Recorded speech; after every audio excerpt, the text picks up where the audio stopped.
For months, the 7 Eyewitness News I-Team has been uncovering new information in the sex abuse scandal that's rocked the Buffalo Diocese.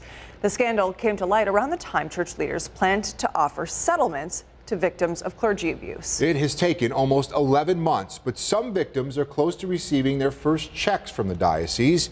Chief Investigator Charlie Specht has obtained internal documents that show how much the diocese plans to pay. This is for people who've just been waiting for years for something to be offered to them. Victims of sexual abuse by clergy in the Diocese of Buffalo have been coming forward since March, when the diocese announced it would pay voluntary settlements to those who were abused. The victims and our church in Western New York cannot move forward until the pain of the past is properly addressed. And while the bishop plans to sell his mansion here on Oakland Place to help pay those victims, internal church documents obtained by the I-Team show he'll need much more money than the sale of the mansion is likely to bring in. The good news for the church is that it appears to have plenty of money in the bank. An internal balance sheet from August shows the diocese has $71 million in assets and $23 million in liabilities, which leaves the church with a surplus of $48 million. And $31 million of that surplus is undesignated for any specific use. They're in strong shape. I mean, there's no doubt. It could be cash that they have in bank accounts, savings accounts. It could be assets like property. It could be buildings, the furniture. It's everything.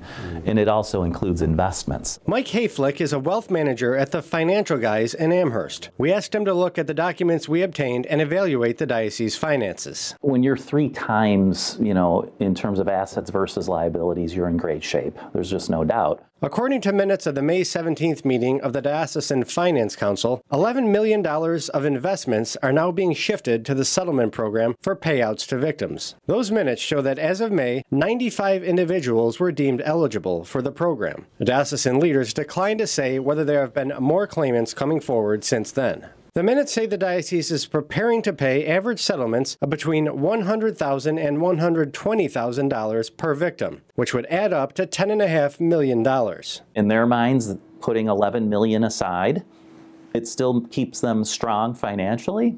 Some victims have already begun appearing before 2 retired state judges the diocese hired to administer the settlements. In order to accept the settlements, victims must sign an agreement giving up their rights to sue the diocese in court, which would be a possibility if Democrats in the state legislature pass the Child Victims Act this session. The law would likely lift the statute's limitation on child sex crimes for 1 year and could cost the diocese millions. In one case where a Buffalo diocese priest was accused of abusing a boy in Hawaii, the victim sued the diocese and it paid a $1.5 million settlement. That's 15 times the $100,000 it plans to pay to victims coming forward now. I think many people would argue that that's just almost silly in terms of how low that is.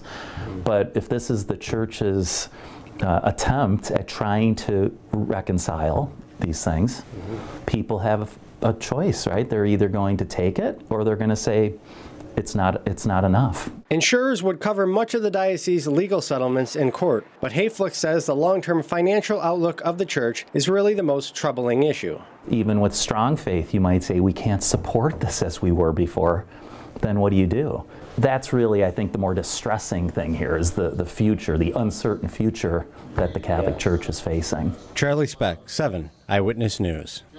And the Buffalo Diocese issuing this statement in response to Charlie's I-Team report. It says, in part, quote, under the unique IRCP program, the diocese is committed to pay any awards made by the administrators that are accepted by the claimants.